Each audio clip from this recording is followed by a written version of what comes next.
Hello, welcome back to another edition of Mill Creek Range. Benji here, your host, and today I've got this, not really sure what it is. It's made in Spain.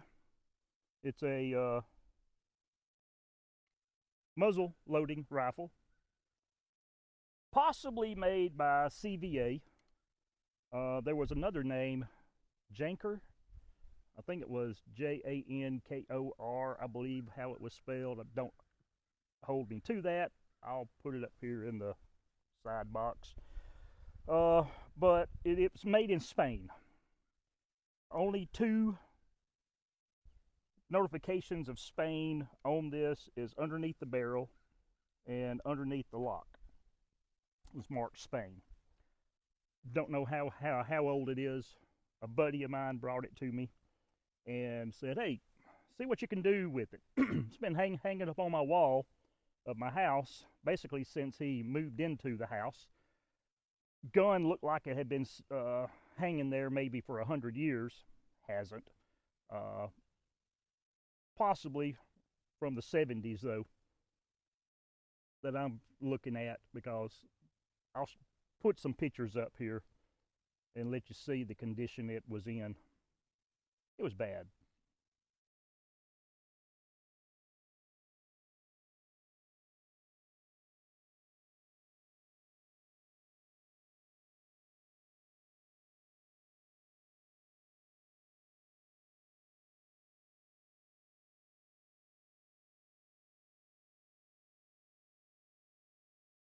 I took it apart. One of the first things I did was put a scope down the barrel.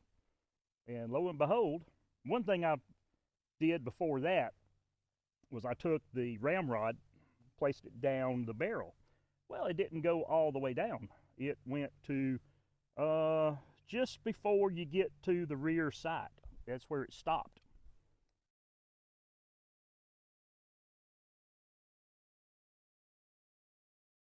And so, like, okay, so there's something between here and the fire hole. Probably about 2.5 inches worth of space. And so at that point in time, I looked at the barrel. Oh man, there's no breech plug. Now again, I wasn't educated a lot on muzzle loaders. Didn't really know. I was expecting some type of a plug at the rear of the barrel. And man, I thought, man, how am I going to get that out? Plus, there was no nipple on this rifle.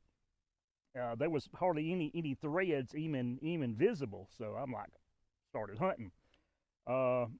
So I had it for a little bit and was showing one of my other buddies the pictures. He said, and he's very accustomed to muzzle loading rifles because he does one Civil War reenactment, so he owns several. And he said it's got to have a breech plug. There's no other way. It's got to have a breech plug. I said, hey, I'm not seeing one. So he looked at the pictures and he said, see that line? He said, there it is.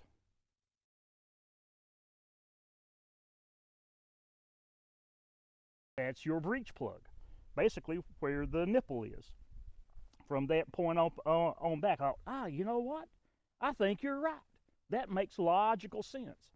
So anyway, fast forward, I had put lube down the barrel, some penetrating oil and stuff, just try to loosen stuff up. Had also put some oil and stuff in the nipple side to whatever powder was in there, try to make it non-explosive, because I was going to have to put heat on the back of this barrel. And so Ron said, put some heat on it, get it warmed up, and it should come off. So day after Christmas, that's what I did. And it come off easy peasy. With the 18-inch crescent wrench, of course, and loaded up into my vise.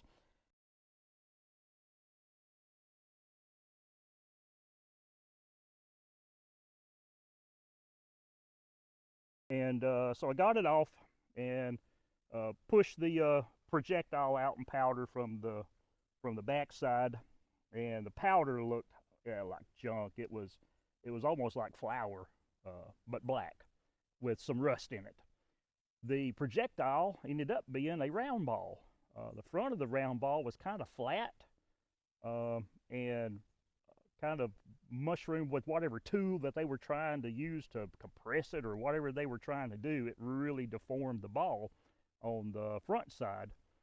And so I got that out.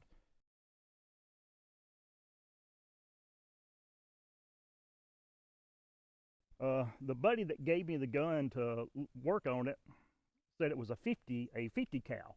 Again, there's no markings on this thing of what it is. No visible markings at all, other than at the bottom of the barrel it says Spain. So anyway, I took my mic to that round ball, what was left of it, and it measured out to be 0.429. I think another one was like 0.3 something. So actually, a 451 ball fits in here great. It's really tight going in. Have to use a starter to get the ball started. But then once you get it down there about 3 or 4 inches, the ramrod handles it extremely well all the way down.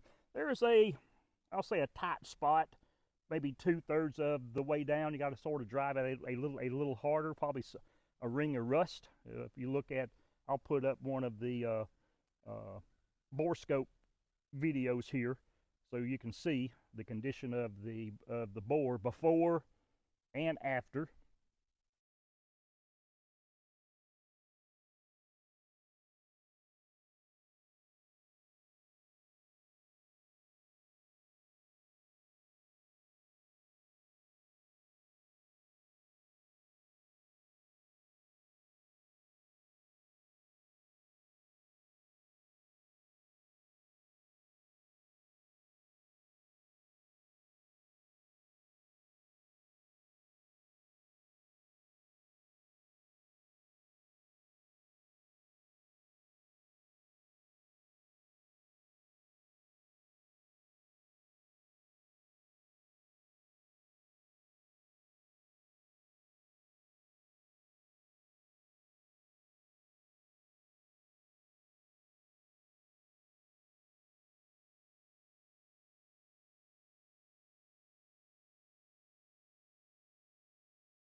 And yeah, so loaded it up with some 40 grains of 777. After I got it all back together, got the nipple on, put a 7mm nipple. I had to order a 7mm bottom tap, and I was able to slowly condition the threads. They cut really well. Didn't have to do no type of drilling. Put the 7mm stainless steel nipple I got from Track of the Wolf. One thing, the hammer doesn't fall center of the nipple. It's like to the right. It's right on the left side edge of the cap. The left side of the hammer is.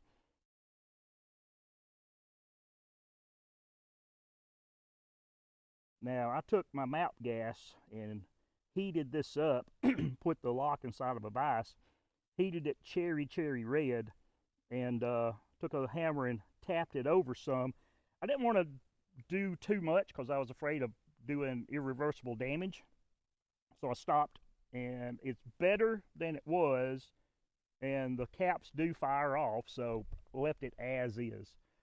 So first loading, I loaded up 40 grains of 777 2F, and then stuffed some fluorofoam down up on top of that and compacted it good just for a blank, just to make sure that it fired without running a projectile in it. And yeah, it fired off good. First I did just the cap, then I done the blank with the powder and the fluorofoam. Then I done 40 grains of 2F 777, and then a 451 ball, and walked out of my building and pointed it down toward my pond, and It shot and hit right toward the end of the pond, so it landed inside of the water, which was probably about 250-yard shot. And so I loaded twice more and fired. So today I'm going to see if I can hit a plate and also run the chronograph here and just see how fast they're running with 40 grains. Now it will probably handle 50 grains. It's an old gun. It's not in the best of shape, so I'm not going to take any chances. So I'm just going to run with 40 grains in it. And I'm running the 777 just because I don't want to do all the extra cleanup running black powder right now. So let me get my chronograph on and let's see what this little booger does. Okay, let's see what she does. This hammer has got about a 20-pound pull on it too, so, and it is tight. Well, I hit it, and it did not read. I'll be dipped. Why did you not read, little buddy? You've always read for me. Okay, well, load up. Try it again. Well, load it up again. And I am using Remington number 10 caps, and I'm actually using my Guns of the West 12 cap capper. Works great. Man, this trigger is, it's like pulling up against a brick wall. So let's see if we can get this thing to chronograph here. Let me move it over a little bit. See if that might be it.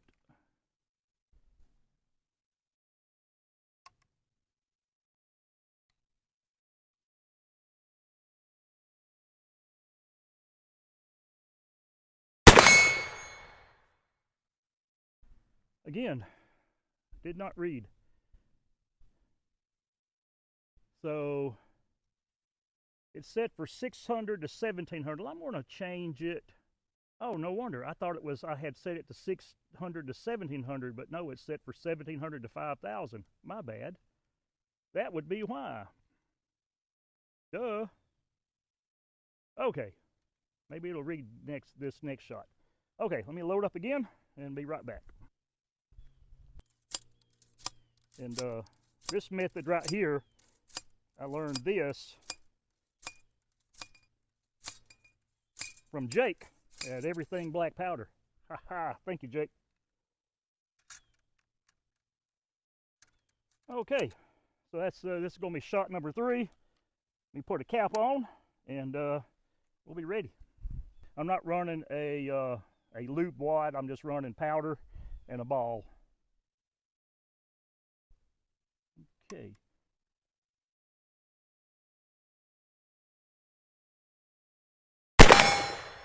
There we go.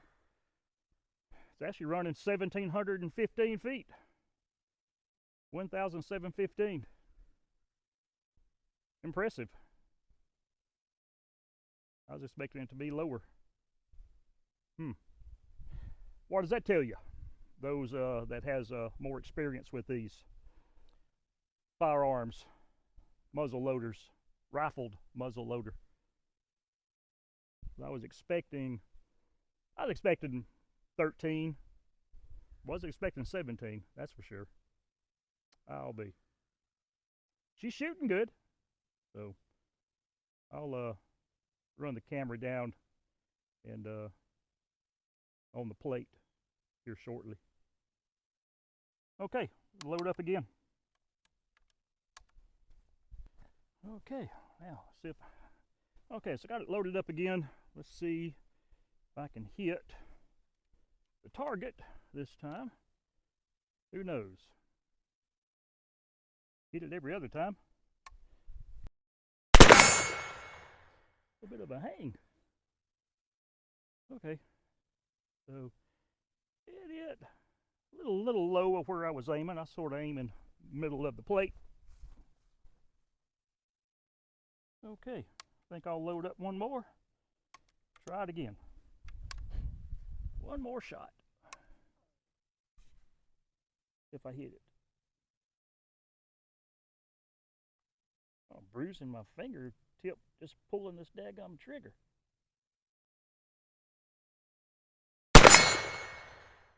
Okay, well, pretty consistent.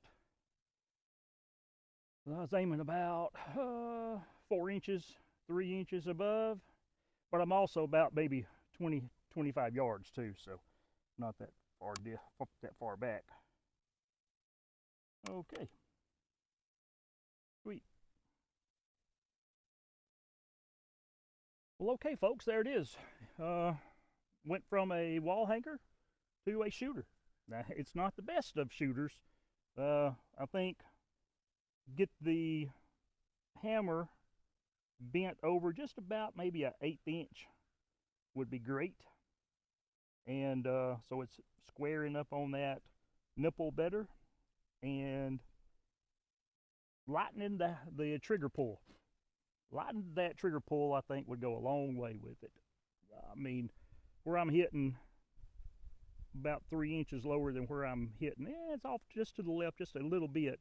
That could be me pulling just because I'm trying to pull so hard, getting the trigger to engage. So anyway, like I said, went from a wall hanger to a semi-shooter. So I'll give it back to my buddy now, and then he can do whatever he wants to with it. He can either put it back up on the wall, or he can take it out and shoot it. Got a load, know what size ball to run through it. That's running good. Go from there. Now take it back to the house, get it cleaned up, and so I can deliver it to him at the next meeting. Anyway, folks, thank you all for taking the time out of your day for watching. Hope that you like that share button, like that like button as well, and keep your powder dry, and we hope to see you on down the trail sometime. So here it is once I've finished up with it. I didn't do nothing to the wood. Just removed the heavy rust off of the barrel. Replaced a nipple which was non-existent. The hammer doesn't line up completely with the nipple as, say, centered. I did heat it up with mount gas, bent it a little bit, but I was too afraid of doing irreversible damage, so I stopped. It does fire, so the rust was heavily rusted, so cleaned it with brass wool, and then I think I went over it with oil and 4/0 steel wool, and just got it again pretty decent. Just a nice brown patina in most areas. So yeah, she does shoot now. Not good, but it is functional.